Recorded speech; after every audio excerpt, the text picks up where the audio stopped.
Along with me, I'm Sanjay Ravlikar, the chairperson of this session. Along with me, my colleague Prakash Kamath, special correspondent of the Hindu, Dr. Sharmila Rao, and Dr. Smita Bhandari Kamath. I welcome my panelists, my colleagues.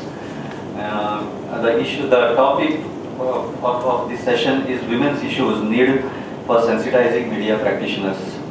We too are from media, and I believe you're close to media. So initially, I would like to invite Dr. Smita for her initial remarks and your presentation. So maybe Smita, you can begin, and then we proceed. A very good morning to each one of you. My presentation is divided into two components. I'll be speaking on the art of reporting, and I have my student here, Aaron Menezes, who is here to popularize his Facebook page, which is concerned with women issues. Media, as we know and acknowledge, plays a very important role in society.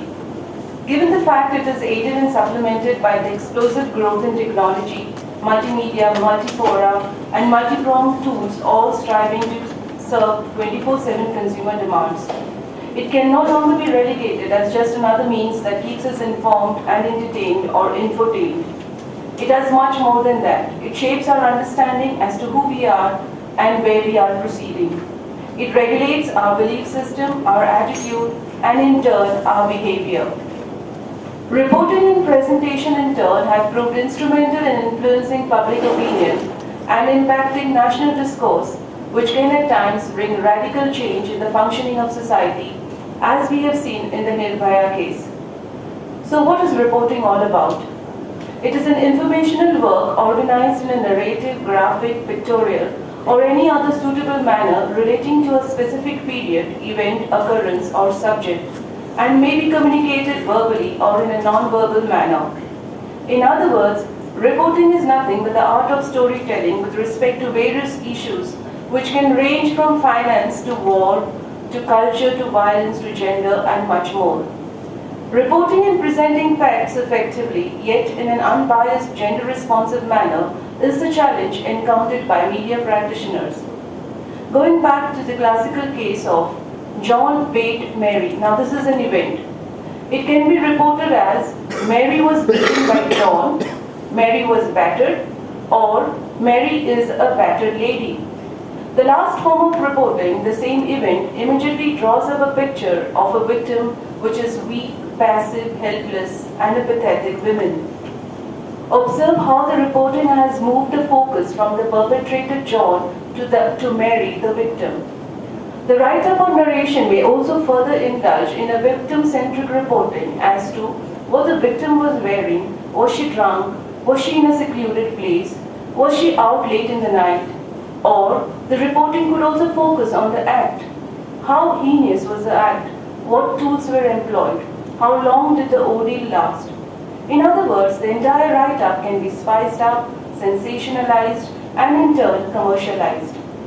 Responsible reporting, on the other hand, ensures and avoids giving the impression the survivor invited trouble on herself and hence is accountable and is to be blamed. It also avoids creating or building the image of the perpetrator as that of a monster or an inhuman being beyond redemption and hope. Thus, as far as possible, a skewed or biased narration is to be avoided. Responsible reporting should trigger healthy debate and plant seeds of query, such as, why does society churn out perpetrators like John? Who is responsible for their creation? What drives them to indulge in such atrocities? Where do the family, teachers, society, educational system, as also media fail to address the issue? How such incidents can be prevented, reduced, if not totally eliminated? Thus, reporting is a double-edged sword which can evoke different responses from its consumer depending on how it utilizes its power to highlight, to trivialize, sensationalize, glamorize, simplify an event, or worse, it can resort to selective reporting, manipulative reporting, spiking, or paid reporting. With this backdrop, the following measures are to be adopted to ensure that there is unbiased and gender-sensitive reporting. First and foremost, reporters should respect the privacy and dignity of women, especially that of the survivors. The need to choose words with care, non-judgmental language, and appropriate tone of reporting is required. Use factual information effectively without distortion or giving scope for misinterpretation to draw up wrong inferences. Case studies and personal testimonies provide a deeper insight about issues confronting women, and they should be encouraged to speak up. In case of abuse and violence involving women and children in particular, disclosure of names is not only unethical but also not permissible. Such public disclosures will only add to the trauma and impact the quality of life, as also endanger their safety and security, including that of the witnesses. Hence, caution has to be exercised. Images released in the public domain should not distort the story or objectify the women, giving scope for misreading and misrepresentation of facts. Language, phrases, hoping to inject wit and humor can only have a devastating effect. The gravity of the situation should not be undermined by such frivolous penning. As far as possible, seeking asylum of use of alcohol, drugs, or the cycle of violence theory implying violent childhood of the perpetrator should be avoided. The perpetrator should be projected as a man who has committed a crime and how law will take its own course. The tendency to trivialize sexual assault of sex workers or porno stars or those involved in sex industry is to be curtailed. Reference to national and international statistics provides a wider social context to understand the status and draw appropriate inferences. It is also important for reporters to be well versed with the laws and legislations of the land to draw up a fair write-up. Apart from the points mentioned, which highlights the accuracy, objectivity, transparency, accountability, and gender sensitivity, what is equally important, and yet more often than not ignored, is the fact that reporting should clearly be from men as also women's perspective. A recent study by the OPED project found men are writing majority of the opinion columns in the media, while another study highlighted the fact that only 20% of the women wrote in traditional print media, 33% were active in websites, and 38% in college media. Thus, with a very poor gender balance in media, the reader stands to lose out not only on a balanced point of view, but also lose the opportunity to get a full range of opinion as stated by Sally Wurzburg, Washington Bureau Chief for Associated Press. Such a lopsided approach gives food for debate as to whether media shapes society or rather mirrors it. In conclusion, reporting gender issues, particularly gender violence, in a non-judgmental, neutral tone is still a challenge which demands a conscious effort by media personnel. Every journalist should be conscious as also cautious as to how he or she presents the facts. There is definitely room for more informative, objective reporting, and this is possible if reporters are trained and educated on the importance of gender-responsive reporting. Readers should be encouraged to voice their understanding and interpretation of write-ups rather than being passive absorbers. And finally, concise content, complete context, clubbed with collaborative approach will help create zero tolerance towards gendered violence. Thank you. I now request Errol Menezes, student of SS Temple College, to kindly present his Facebook page relating to women issues. I'm Errol Menezes, a student of SS Temple College, Alteen, and a student also of Dr. Smita Kamath. I had opened this page as Some Wounds Don't Heal 3 years back, which I completely made official about a month ago. Now this page I had made was just by a thought which had come in my mind in the night as I was sleeping. So since I was seeing things happening in this world, things are getting bad to us, and finally I said, okay, why not? Since I'm using Facebook, why not just get along with doing a good thing instead of wasting your time and chatting with friends. Instead, we can post interesting things related to women issues. My aim in this page is to reach out to people. There are a lot of people in this world who you may know or not know, who go through really bad situations in their life, and they have no one to talk to them. Because in the end, if you speak to them, then you start having bad impressions on them. Some of them have negative thoughts on them, so they have no way of voicing out their problems. So this page saying that I'm someone but you may not know who I am is a page which I present to you, which has a counselor in college who helps. Then of being a good support, just as I said, and reminding them that they are still loved, because even though they have been going through pain, there is still someone who still loves them. This is the page which I have created. Some wounds don't heal, some hearts do. The name by itself says some wounds don't heal, since some wounds with some people who are have got really badly affected in it. Sometimes they really cannot go over it. And some hearts do. From this billion people out here in this world, there are just a few people who really have a kind heart to help people who really need help, because due to such reasons, the girls do often commit suicide and kill themselves because they are ashamed of what has happened in their lives. So here we post up different things and different comments people give. And this was a notice just put up on the board in the college, and videos and different things that came up on paper relating to women issues. And so the students, when we had a drawing competition on this World Women Day thing, and everybody had to draw one of their own drawing to give a good meaning to what they are supposed to be saying to the world without them knowing. By knowing what they really mean, what it means for them when someone gets raped or molested in public. And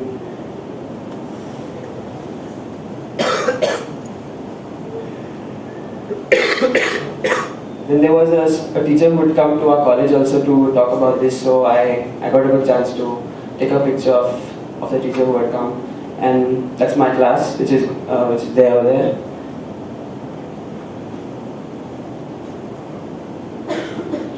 This picture is something really important, which mostly, at least I don't know in Goa, but out of say Bombay and the rural areas, this is not really there. This concept is not really there over there.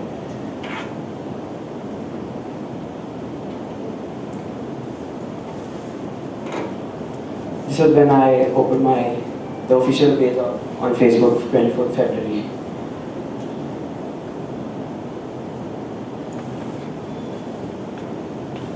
Now here yesterday I took an audio recording of some girls who could really speak, and just go to random people late at night, since I had to do it today.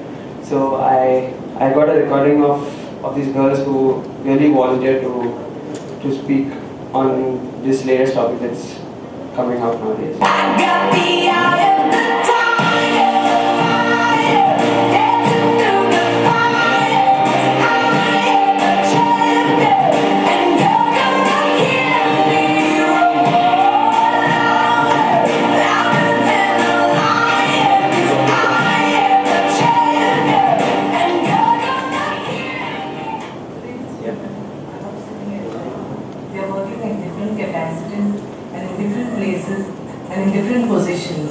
They have to travel and also to deal with a lot of people with different types of background. This causes a lot of discomfort, and we are bound to feel a bit insecure. But every woman has to be firm and deal with every situation with confidence. I wish all my fellow women a happy Women's Day. We see a lot of things happening in Goa, especially against women. For example, if a woman is raped, the first thing that people do is, first thing, Goa is, I feel still, though they're modern, they're still very narrow-minded. And like, if a woman is raped, the woman is blamed for it, not the man. They say that the woman was wearing short clothes, provocative clothes, or the woman was trying to provoke the man in a way to come and, ah, well, mujhe maar type of a situation. But if we go to see, what about the women being raped who wear saris and burqas? In a recent episode of Amir Khan's Satyamev Jayate, they show that the majority population of women getting raped wear burqas and saris, and a very least population, I not even a handful of them who wear short skirts or something like that.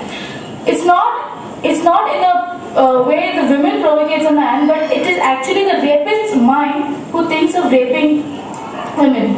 This should be this, and then a law first and foremost is not proper. I mean, the police who are said to be are safeguarding people are actually the ones who don't take any action against it. Even when there is eve teasing on the road, if you go and tell them, once they're bribed, it's fine for them, they're like, okay, fine. There are maybe handful of them who will be strict, but at the end, even if they're strict, their heads or what you can say is their superiors are not, their superiors are the ones who are this, and then at the end, the whole story goes to the ministers who are corrupt and support all these kind of things. Another point I would like to say is about the Kadamba buses, which they've introduced this lady seat scheme. But the thing, especially if you go to see, especially the main routes of Panjim to Margao, especially because I traveled from there, I can see that the conductors themselves are reluctant to stop men from sitting on the seats, and even if there are men sitting, and if a woman comes and speaks up, she will be just, the man will just fire her and just abuse her in front of people, and then she gets embarrassed. So this is why there are some ladies who don't even approach men who are sitting on the ladies' seat from the fear that they might get words back or they might get abused. Only a few women have the courage to actually go up and speak. Even if they complain to the conductors don't do anything about it. In fact, they fight back, saying that only ladies will sit, where will the men sit, and those kind of things.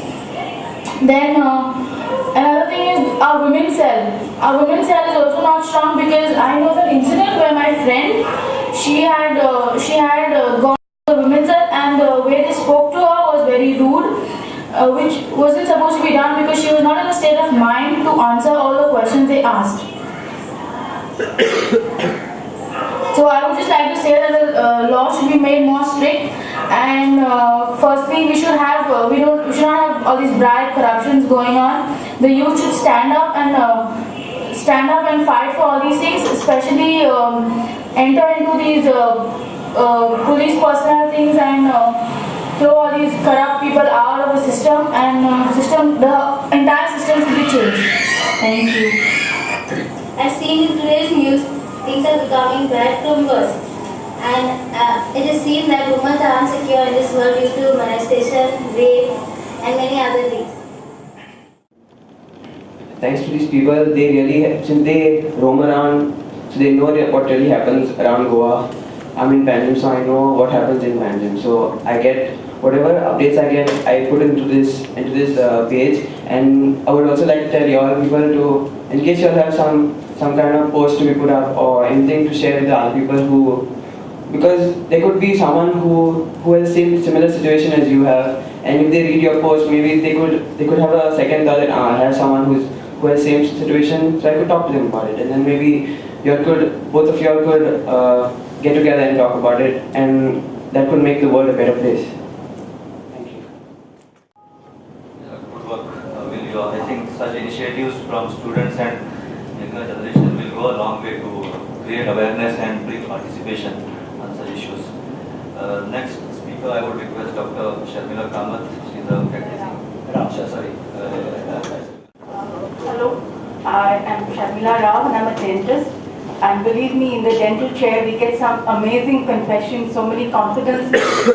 It's not only scary, it's also an eye-opener. So what I'm actually sharing is, as a medical writer, I've come across a lot of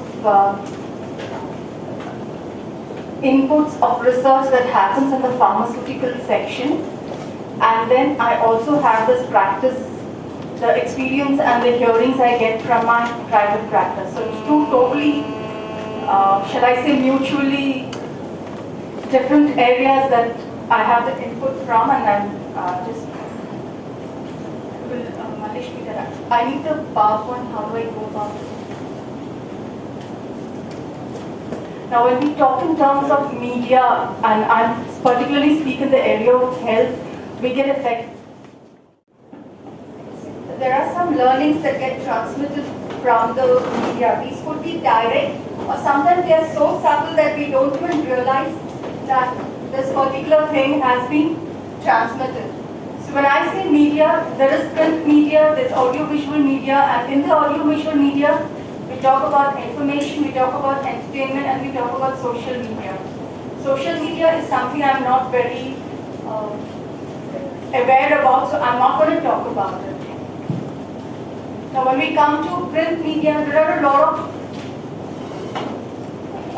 lot of things that I realize that, especially my patients who are between 35 plus, they talk of classical stereotyping, do's and don'ts, classical picture of this is what a woman is supposed to do, this is how this happens. Oh, but she's a woman, how can she do this? These are the standard. The certain standard responses that they give me. And reporting, of course, Smita spoke about it.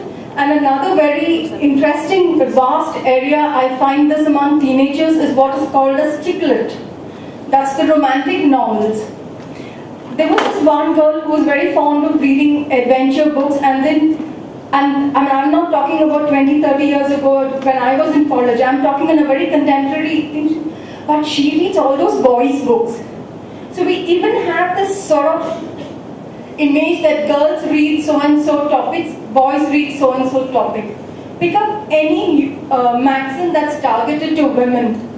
They'll have housekeeping, cooking, diet, fashion, and once in a blue moon, one small article on how to climb the corporate ladder. That's it. There are so many women who do so many things. Should I say, despite being women, despite being, handling roles of motherhood and whatever. So these are some things that I find sometimes the younger generation is questioning, the older generations have given up, but they do affect a lot. Now this is where I get really worked up about, and I want to share this with all of you. When we talk in terms of entertainment, there are music videos coming up. Now there are researches done in the psychiatric societies of, psychiatric researches done, where they found that about 40% of a teenager's time goes in listening to music. Most of these music has got explicit words about drug abuse, sexuality. That's on one platform. Now, as a trained dancer and a person who's done a little bit of work in dancing, what I know is all contemporary dances are inspired by the African fertility rites or by their war dances. Fine, but we need to be aware that when we are introducing this, it comes with a logical effect. We should be aware that we are creating something. When we get Zara Zara Touch Me into the drawing room, we are also transmitting certain impulses, we are transmitting certain tendencies, we are also transmitting an attitude. If we are aware of it, we are willing to face the consequences, then it's fine. But there's no point in saying, okay, I'm doing this, and then, but why is this happening to me? Why is this happening to my child? That does not work. So that's one thing I realize that we are not aware of. And another area is a lot of relationships breaking up. Again, but haven't you seen in the serial? Sometimes I really dread that 11 o'clock slot of my patients because most of them are women who've taken a break from their careers and have nothing better to do other than watch those stupid serials. Reality shows, all these have an impact. And then another thing, how many of you have seen this new movie, R. Rajkumar? Yeah, and it's been touted as a romance and this boy who stalks the girl. And what are we doing? What are we doing? We're trying to tell that, oh, girls like the guys who stalk them. It's not explicit, and don't think she's talking from top of her thing. It's not. It's a very subtle message that goes home. It is very subtle and persistent. Movies, you see it, somewhere along it seeps into the sight without realizing, why did I get that image? Why did I get that picture? You don't have an idea. Probably look back, your parents wouldn't have done it. Or at least they wouldn't accept that they've done it. But this happens. And we go, and what is our idea of protesting against such a movie? What did we do with that movie that spoke about Goan girls? Ban it, but when we ban it, people are more curious, why was it banned? So they go see the movie more. So it's a cycle, so we need to find a way out how to deal with something like that. But this is another area, and this is what I'm going to just talk about in the next few slides. You find advertisements about sanitary towels. You find IPL advertisements, fairness cream, contemporary ads. All these are incomplete information. There's a lot of incomplete information that gets transmitted from the media to the public for which we are paying a price. And I'm going to talk about women-centric advertisements particularly. Sanitary towels. Apni marzi pe change karo. I'm sorry if I'm embarrassing all of you, but if you can see it in your family living room, you might as well listen to it here. So we are talking about a discharge that's protein rich, a damp moist area, and 12 hours. Can you imagine the amount of fungal infection that you're encouraging? Which in turn is, it is not the cause of cancer, but if you have a tendency, it adds that 1% more. If you have a tendency for chronic gynec problems, it adds that 1% more. Okay, then you have the field dry factors. Whether it's diapers, sanitary towels, or the adult diapers, it contains asbestos in it. Asbestos is a classified carcinogenic. That is something that causes cancer. So now you imagine this girl child who is, the mother wants to sleep in the night. I want to sleep, I don't want the child to get up and he does and gets wet and all that. So diaper. And maybe she has 2 or 3, say maximum 5 years of diaper-free life. And then she starts with the sanitary towels. Again asbestos. And a lot of people these days, senior citizens, do not want any hindrance in their activity because of any renal problems. So they use adult diapers. You see advertisements for adult diapers which were not there 7 years ago. So what are we talking about? We are talking about introducing carcinogenic substances into our lifestyle. And then what do? Oh, cancer, and then you have cancer prevention. When the solution is something that isn't really that heavy. Even when they talk about diapers, they talk about infection not allowing the child to grow. Pretty rubbish, and it's not that the pediatricians or the health societies are not making a noise about it, but somewhere the system has failed. Okay? And I'm not even going to talk about the biodegradability because that's a known thing. Skin aberrations happen. When you see small children with diapers, we are able to accept diaper rashes. Similar things happen with adults and the consequences are graver. We don't realize it. And sometimes we don't even talk. See, when you start using all these products, we don't even talk to the doctor. So maybe if you do, the doctors will tell you, hang on, there is an alternate. And there are alternates. Another great over-the-counter, iPill. This is also carcinogenic.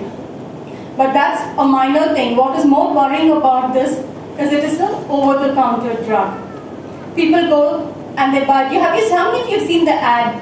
They have this girl calling up her friend. She doesn't even call up the doctor. And quite a few women are allergic to it. It disturbs the ovulation cycle. And people tend to take it on like, instead of regular planned pregnancy, people go and buy it over the counter. And after 3 to 4 uses, your uterus gets thickened. The ovulation cycle stops. And what do we do? Google Mata Zindabad. And all Google Mata is hosted by iPill parent company. So why will they talk about the adverse effects? And if you have to access the adverse effect, you will either have to go to PubMed, you have to go to National Health, or you will have to go to Dove Press, all of which will ask you to fill up a form and they will ask you your medical degree for authentication. That is scary actually. And then it also increases the number of the spontaneous unprotected sex, which this is what happens. It's like, okay, we'll have dessert. So instead of dessert, we have sex. But then you know what? My mouth might stink. So what if I get pregnant? It's exactly the same attitude, it is so terrifying that we don't even realize that this. Actually, what I showed here is the original advertisement that was approved by the Health Council and the Gynecological Society, which is not being used. How many of you have seen this advertisement? You have only seen that, and you've seen that woman on the telephone. Okay, this video. What you see there is what Fast Track is online, open web advertisement for itself. Okay, it's got a girl getting up from the bed, dressing herself along the way. And we don't even bother to protest about it. And these are the comments from various, I won't put more. If you go to that web page, you will find so many comments. And then we talk about women becoming sexual objects. Why? How has this girl even agreed to do something like that? And why are we allowing it in our drawing room? Somewhere I think we are responsible for a whole lot of these things. Another by Fast Track. And whatever you see on top is the comment by Facebook, by Fast Track on their official site. They are not even bothering to hide it. And we are just accepting. Okay? The last one is fortunately pulled out now. But this was horrifying actually. And this is on their website. I'm drawing your attention. And it's not that people have not complained to the authorities, the broadcast, India Broadcast Network is there where you can complain. It's not that people are not complaining, only this ad has been withdrawn. The other 2 ads are still there. And we are not doing anything about it. That's about it. And if you have anything to ask. Thank you, Dr. Shukla Rao. Now I request the third journalist, Prakash Kamal. Good morning, everybody. I would have been very happy if we had some journalists attending this. I see one Kalika Bapat there, and journalists. Yeah, this is the basic problem. As a journalist myself, I feel that the priorities of media, is a very important issue as far as these aspects, serious issues are concerned.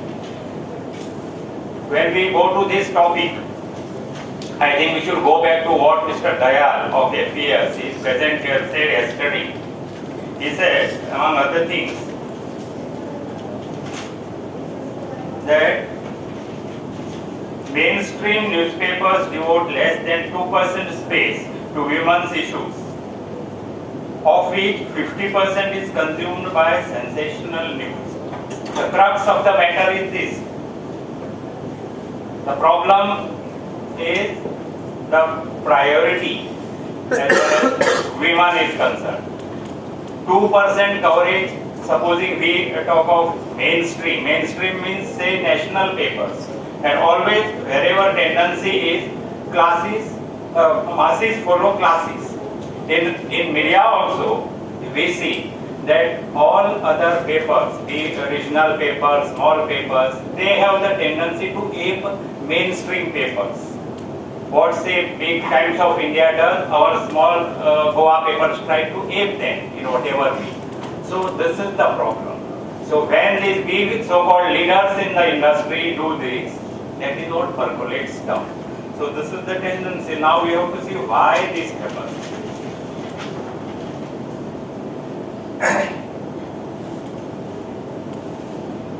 You people must be remembering some time back one woman doctor, committed suicide by jumping from Mandovi Bridge.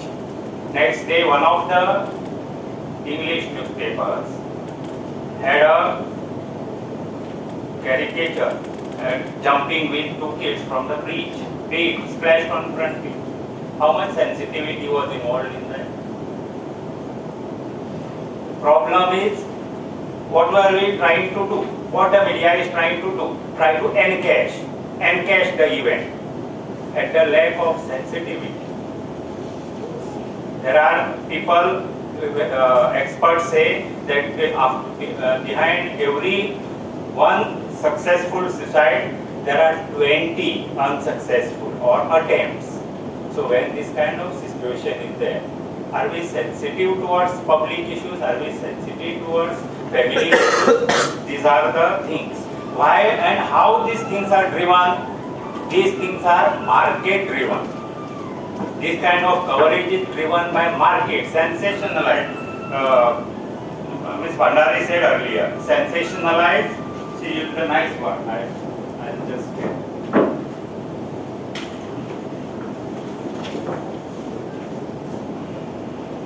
Spiced up, sensationalized, glamorized, and then commercialized.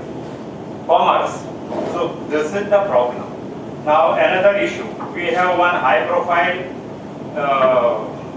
sexual abuse case at the moment going on about a journalist. There also, how initial response? What was the initial response? Hesitancy at the media level to give justice to the girl. That is how it started. Then it blew up into different days. Then political connotations also came into picture. These things were later on, but the response is, in that high-profile case, we saw that when it comes to tackling issue of sexual abuse within media organization, the journalists at the top faltered in living up to high standards of gender justice. They preached all along. So this is what happens. Why this happened? Because media business was at stake. Interest of the business, media organization business. Because the top person was accused, and another journalist was the victim. So this media business was shaken. So we have to understand that this business aspect is coming into picture. Now media is expanding at an alarming pace and becoming very intrusive. It just intrudes in your life, everywhere, public life, especially with huge expanding electronic media. And the problem, another problem is what? Is mechanism for regulation of media. Many people immediately respond saying, yes, when media becomes intrusive, irresponsible, unaccountable, regulate it. It is said easily than done. Moment you say regulate it, governments and others are all waiting for doing that. But we don't want that. External regulation will destroy media. Media's regulation should be within ranks. It should be from internal. But internal regulation doesn't take place because factor of making fast buck. Media has become complete business. They are making fast money, competition. These aspects play up. Market factors come in. So this is the problem. You want a regulation from within, but nobody is willing to do it because everybody is in a hurry to make business, make money.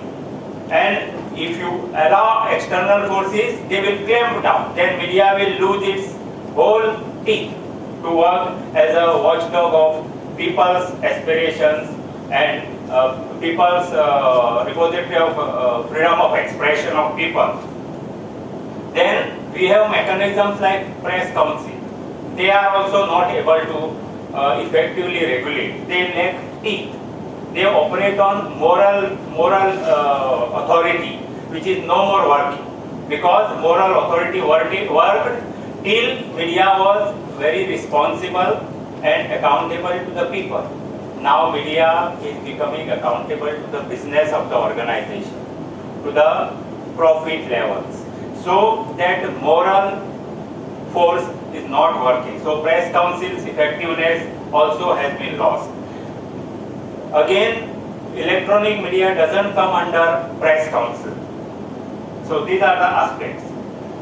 In this context, definitely sensitization of media over women's issues, sensitive issues becomes very important.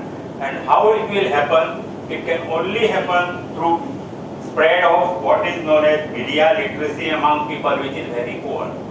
We have people who read newspapers, we have people who watch electronic media, but in their own innocence, they believe that media is there as their savior.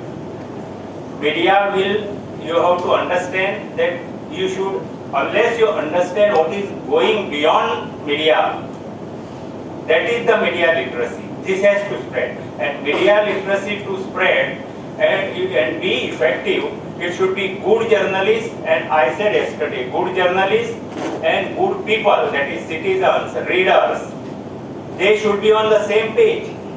Unless they are on the same page, this will not happen.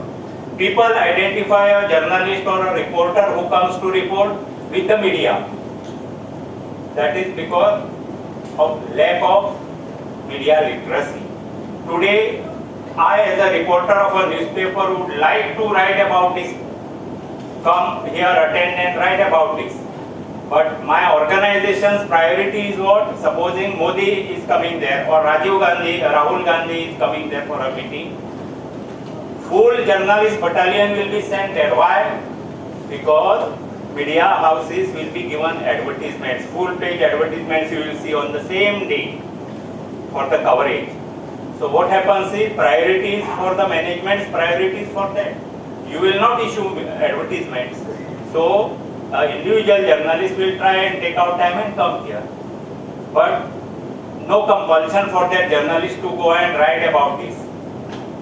So what happens? So this is what I am saying is known as media literacy. We have to understand. And moment more and more people understand these dynamics. Another aspect of media literacy is what? Competition.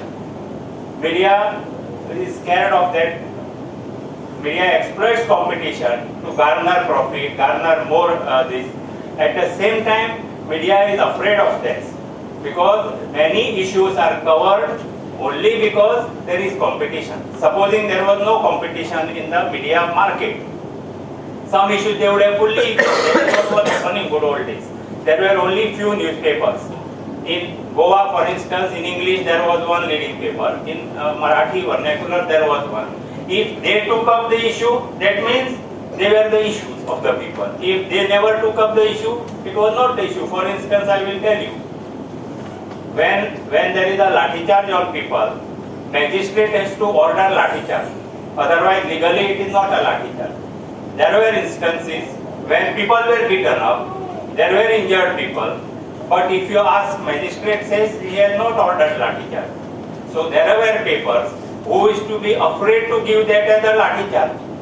But we saw that with competition, we saw in Goa itself emerging situation where another paper said, yes, they flashed big pictures of how student agitators were beaten up mercilessly by police on the streets of Panaji, and said that though there was no lathi charge order given, but people are beaten up. So see the difference. So that is why I am saying competition has good and bad effects. One is because of competition, because of profit-making hurry, media wants, electronic media wants, they don't want you as a human being, they want eyeballs. Because advertiser recognizes TRPs. Advertiser recognizes how many people watch particular thing. In the same way, for a print media, they want consumers, that is numbers. Good paper and numbers paper. I will give you an example. I represent a paper called Hindu. My advertising manager says, when he goes to a particular, say, CEO of a commercial brand, say Pepsi, that fellow says, your paper is best paper, family paper. My wife says, this paper has to come into my house. This should be on our table. My children, somebody is in SSC, somebody is in 12th standard. They should read this paper, very clean paper, very decent paper. He praises it. Then the issue comes, my manager says advertisement for my paper. Then suddenly he changes tone. He says, what are your numbers? He says 1 lakh. He says in this market, X paper gives 6 lakhs. Now the question is, ads will go to the paper which is giving maximum numbers. So what happens to good paper? Who should support good paper? Unless there is this media literacy among you people, as readers, that we should support good paper will die. And which will survive, which can reach out to maximum people. Today we are facing this same situation. Now in a place like Goa, we have a robust vernacular media. We have a lot of Marathi papers which take up issues of people, aspirations of people, masses. But our mindset is what? Whether you have read this X English paper, whether you have read this Y English paper, end of the world. If you see today, if the numbers in totality in Goa, majority read these vernacular papers. They are majority papers, access is through vernacular papers. But the attitudinal at the government level, policy making level, bureaucratic level, because they recognize only English. So these things, media literacy, we have to understand. Unless we understand these dynamics, our solutions will be what?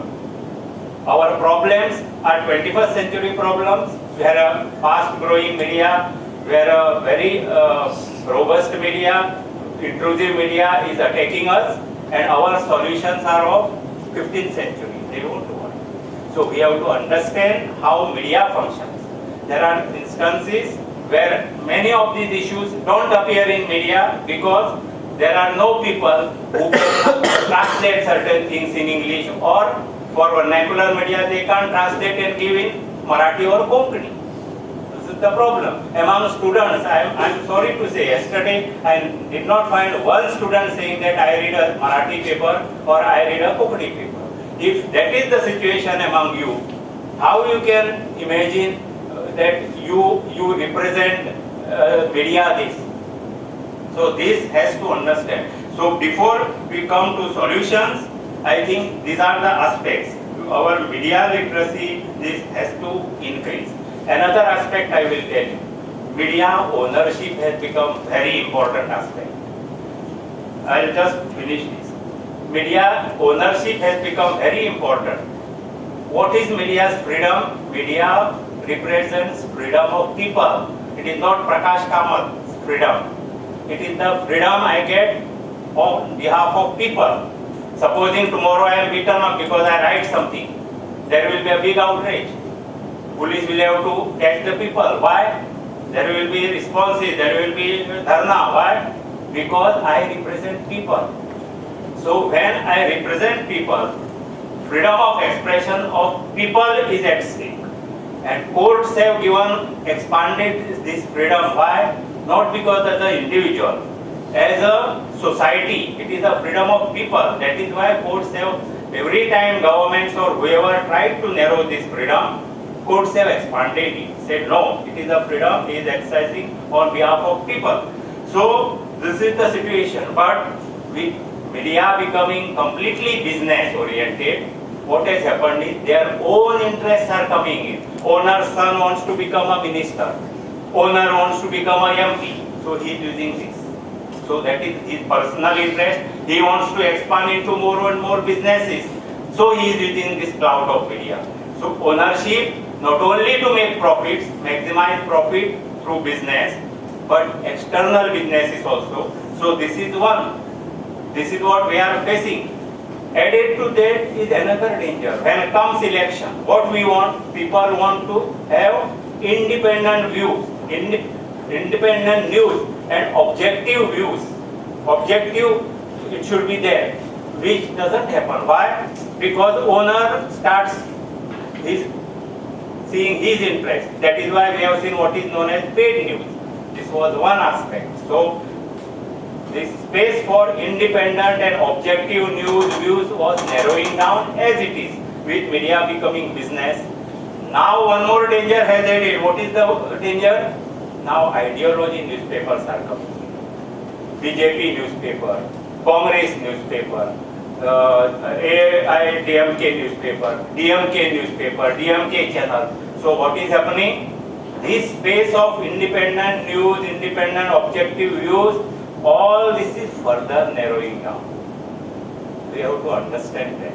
Unless we understand this, our solutions will not come out.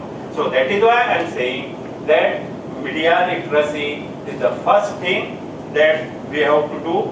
And secondly, for all these ills which are coming through commercial interests, and now yesterday a lot of things were said about this women's reservation bill. Too many pressures are there. Many MPs are not agreeing. Many parties are not agreeing. Now when these parties themselves have newspapers and electronic media, do you think they will root for it? They will never. They will take the line which their parties are taking. So where is that space of independent thinking for people? This is, according to me, is the big concern, and because of this, all these aspects, sensitized media coverage on women is also a big concern, and that is related to this. Thank you. We will discuss this. Your thrust was on the accountability and media literacy. All three speakers today have made some points. Right now, before concluding, I will this open for some time because we are actually running quite rid of time. I would like to take some questions in case you have any questions or queries to the points made here. So I just wanted to know how does, if I'm a reader, how do I come to know who is the editor?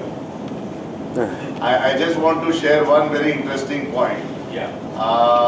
I buy papers and I find it very difficult to know who is the editor. You have to put your specs and see the. But I just want to share one very interesting development because I am a person who deals with consumers, so I always look at consumers need to get news which miss the headlines. Yeah. So I notice on the end of the month, because of the registration part, you have to publish a ad which says who is the editor. Yeah. So I found very interesting that I purchased Herald newspaper the other day and I found that Sujay Gupta is the editor. So I was a bit confronted and I said how this will be possible. Then I waited for the Saturday paper to buy the Goan. And when I bought the Goan, I realized that Ajay Thakur is the editor and not Sujay Gupta. So the point I am making is that, I want to make is that, of course the issue is here on women's issues and sensitizing media practitioners. But this is the main thing. I am raising it, the point is because editors are changing when politics becomes, elections come closer. This is one point. I don't know what is the connection or whatever. But I'm just looking at today's reporting about Valpoy. Because we are talking about women's issues and sensitizing the media practitioner. It's a front page news.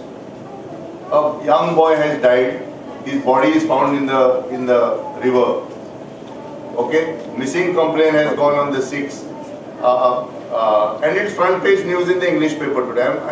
I find it good that it's being reported because Valpoy, Sattari Taluka does not get front page news unless it's political news. And there have been many crimes committed on women in Sattari Taluka which I found lot of place in the vernacular newspapers. So I was looking at how this thing will, go forward, and how do we, sort of report dissatisfaction about some news item. I just wanted comments from all the three panelists whether letters to the editor should be the only basis. I found one time there was, in Goa Times, the Times of India had an arrangement that if you found some mistake or something, you could, write back. So I just wanted whether they could, maybe in the recommendations address this issue. How does one give feedback on the, this, what do you call, not reported correctly or whatever, to the newspaper? Yeah. I don't want it to be like a letter to the editor. People make mistakes or whatever it is, but they can correct it. So can we have some comment on that? Yeah. I'll tell you, as far as earlier what you said of Times of India, they had a ombudsman where you could immediately write, but now they don't have. Now my paper, The Hindu, has a reader's editor. Mechanism is there. Supposing you find something mischievous on my part from Goa reporting, or mistakes or whatever, promptly you have every day there is a column called corrections and clarifications by the reader's editor. And that mechanism, phone numbers are given, reader's editor email is given every day, and where you can immediately lodge your grievance. And mechanism is they immediately get in touch with you and say that give your response. This is what is come about your reporter. Then I have to respond. If they are satisfied that it is not my mistake or it is in editing, sometimes it happens, they give accordingly. This is the mechanism. Beyond that, yes, letters to editor, there was a good time. This is why I am saying, why I am emphasizing on this media literacy is that earlier, if you recall, even in our local papers, this almost half page of reader's editor kind of this was there. But now slowly, the people, he is an editor, he says people don't write. My answer to this is it people don't write because they don't want to write? We have to see the larger picture. I get lot of complaints because I address lot of such seminars and in villages also when I go to talk. People say that many times they find that their letters are not taken care of. They are ignored. Many situations where people protest, genuine letters. So people also feel that they come to a situation that they feel that they will not publish my letter. So this aspect, many times it is a perception which is built over because 2-3 papers are doing it, even 4th or 5th paper, even if he is willing to give your letter, you feel that now they are not bothered about us. So this perception is also building. But I think that even if your letter is not published, your letters, it is cognizance is definitely taken. And people have to continue writing. Many times I get this feeling from people that we send 2 letters to editor protesting or whatever reports or wrong reports or lack of reporting, and they have not published my letter. My suggestion to them is don't bother about publishing, but you continue your this because media has to be interactive. Unless you register your protest, they will not realize. One more point just I will make. Now see, when I say that media goes by commercial interest, if you go on protesting, what is the nature of protest? They will understand language of money. What is money? Circulation. Supposing in Panji one newspaper circulation is 500, and if they report badly or about women's issues, they don't take cognizance, whatever bad things happen to the newspaper, and if you start stopping circulation, they will understand that language. You grumble and sit at home and protest in your own home, they will not take cognizance of it. That is very important. Your response should be lodged by stopping that paper.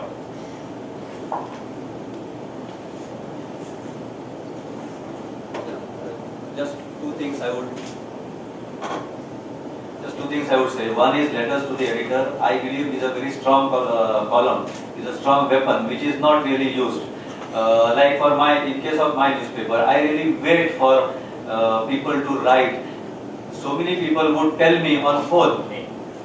So Yeah, the Dainik Herald, mine is Marathi newspaper, launched about a year and a half old, just a year and a half year old. What happens is there are so many things brought to my notice or to our notice by people, by readers on phone. They will phone you, and when I tell them 2 lines, 4 lines, just maga borough dhadun di, na mashe they choose karo. Things become really difficult. I think a reason for this is maybe our society is completely politicized. Everything is viewed from the political thing. Like if I write, my MLA will look at me, or my that minister, then I will have to go to him. So each and everything, every aspect of life is politicized. I believe in Goa, especially being a very small state. You know, each one of us know right from the chief minister. So these are the difficulties. But letter to the editor is one thing.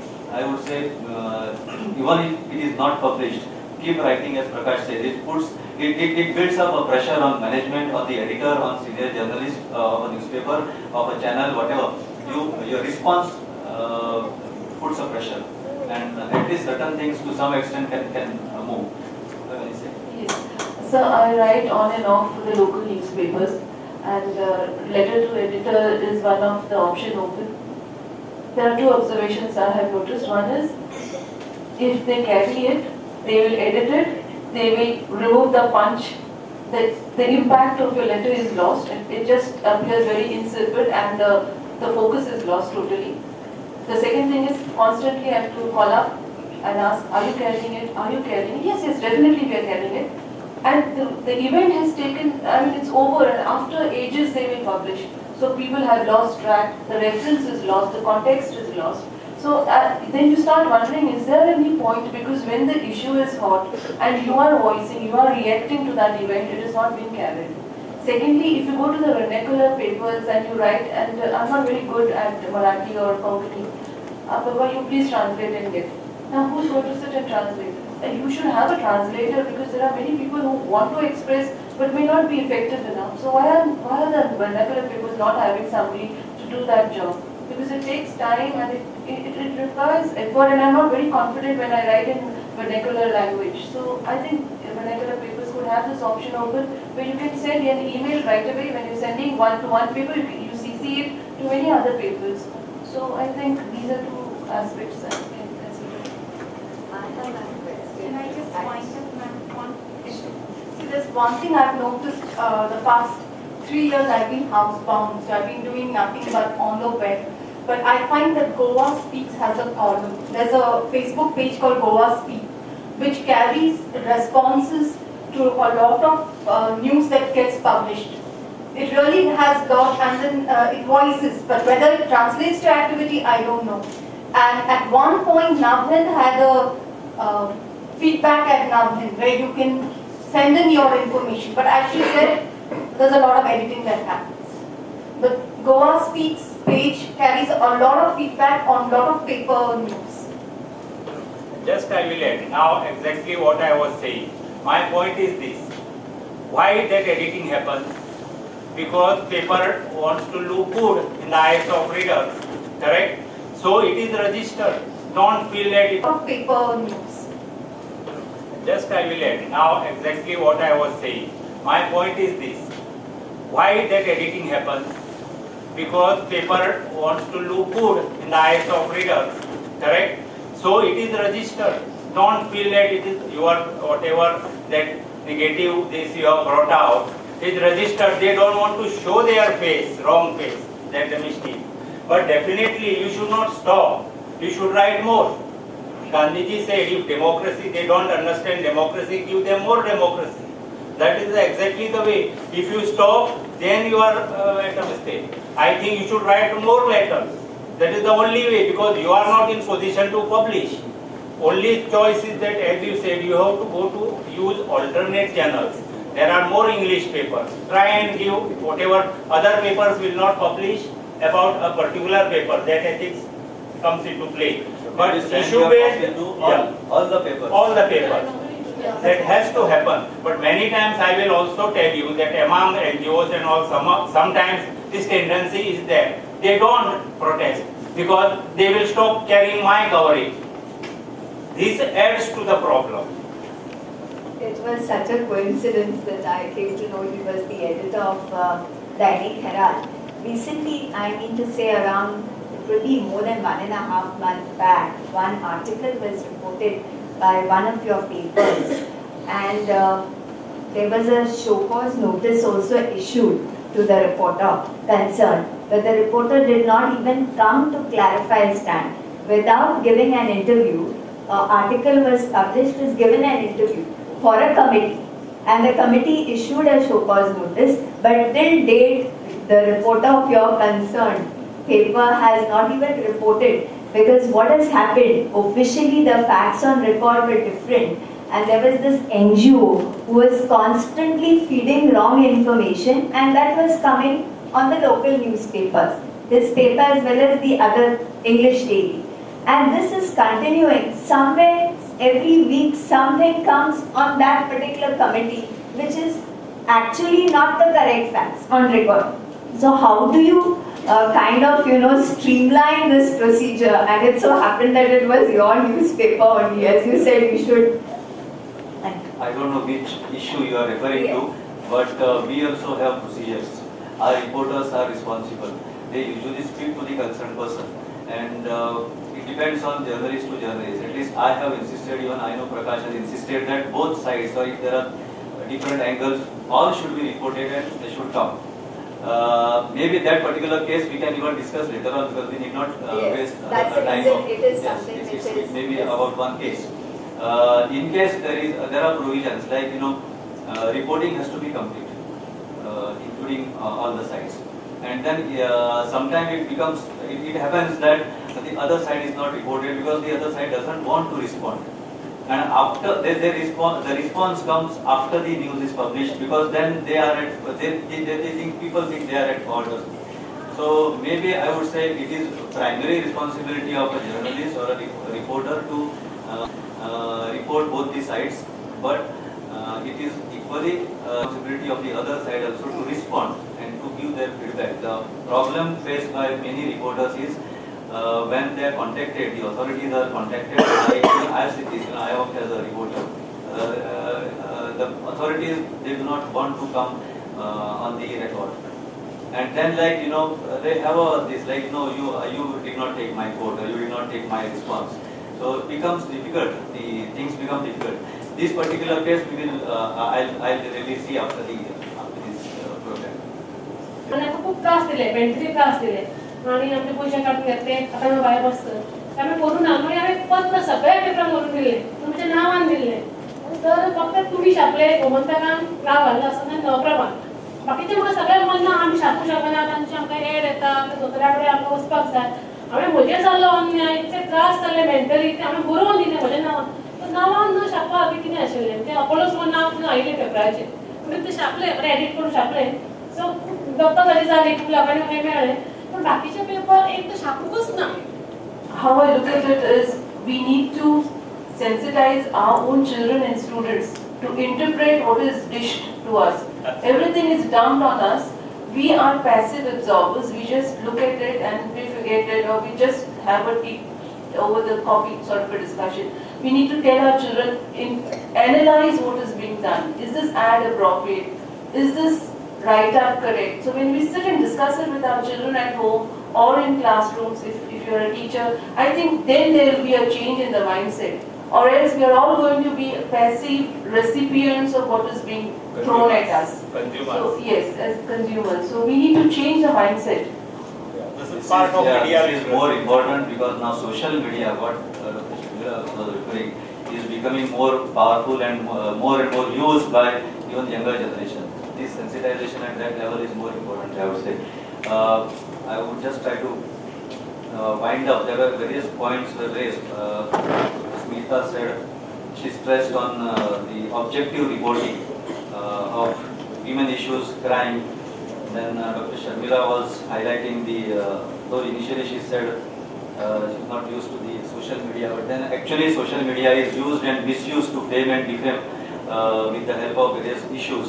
and especially she stressed on advertisements, effects and side effects of advertisements, which we should look into it. And then Prakash was stressing on the media literacy and accountability. What kind of accountability do we have? And then how media is guided or carried by the advertisements or the revenue aspect, profitability, because they are controlled by private owners.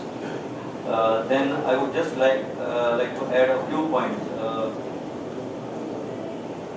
Just 5 minutes I will take.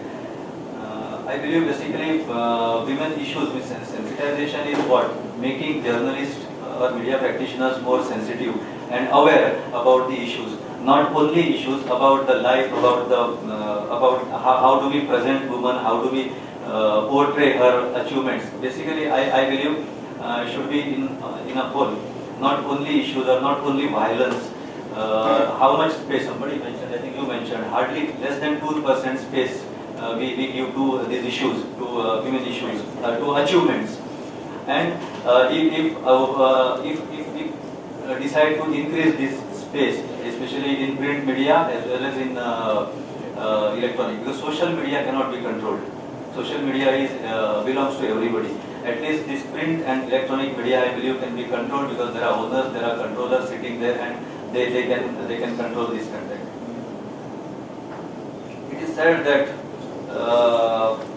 women presence only makes media more vibrant, it's said. But I would have another thing, like if women's presence is requisite for the survival of media, then why not make them even more important part of the media, maybe in the decision making, in the policy formation.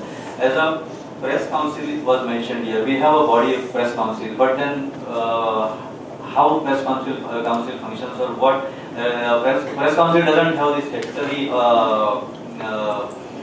powers of penalizing newspaper or penalizing all recommendatory bodies and all recommendatory powers. So maybe sometimes management also, owners also, and journalists also, with bad intentions, they take undue advantage of these provisions. We, as a national media, we don't have a newspaper policy, or we don't have a media policy as such. And I believe we have different bodies, but then maybe even in Goa, suppose the Bhuj or Editors Guild or government information department, or maybe bodies like Women Commission or social department, if suppose come together and at least for the state we can have a media policy, and then we have some moral right to speak about women issues, the proper reporting of women issues and sensitization of media practitioners. So these kind of consolidated efforts are not existing in, not only in Goa, everywhere. So media is not that organized. That is one lacuna I feel is very important. We live in a society which is full of contradictions. We also have Pratibha Patil as we had Pratibha Patil as president. We had so many other people who have really women who have really built their career, like Lata Mangeshkar or say Veda Patkar. They are all achievers on their own. But when we say this, there are Sania, like players. We have actresses who have really come out of hard ways and made their career. But at the same time, what do we see at the other side of this coin? There are hundreds of Nirbhayas who are really, their lives are ruined. Of course, just a rape is not ruining the life. It is not. She doesn't lose the right to live. But so much injustice is done. Recent case here, it was this Moonlight Circus. Those minor girls were not only used, they were sexually abused by the owner of the circus and his colleagues. And we come across so many cases being in media. Sometimes we can publish, sometimes we cannot publish because we don't have proper facts, and the support of defamatory laws are such that we cannot, like now this Jyoti mentioned, people come with us with some writings and some cases, but then we have limitation of like we are open for to face, we face the consequences. So what we see in the media, like determined girls and women are there, they fight, they are ready to fight, they face this injustice, they come up, we like to highlight those cases, but at the same time we fail also in highlighting, in giving justice, in giving proper space to such cases. I believe personally equal opportunities, graceful life, and the dignity is the equal right as it is my right. It is every woman's right also. And as a media person, I should respect this. But at the same time, when I say this, I know that this does not happen. It is there are flaws in this also. Maybe media should be more sensitive, should be more alert, should be more literate, and constant activity of educating media and the society. Because now I believe who's media? Everybody is a media. Who puts this post on the Facebook is also part of this media. So everyone should become more responsible, more interactive. Together, I thought we can bring this more sensitivity and literacy. With this, I would like to end this session here.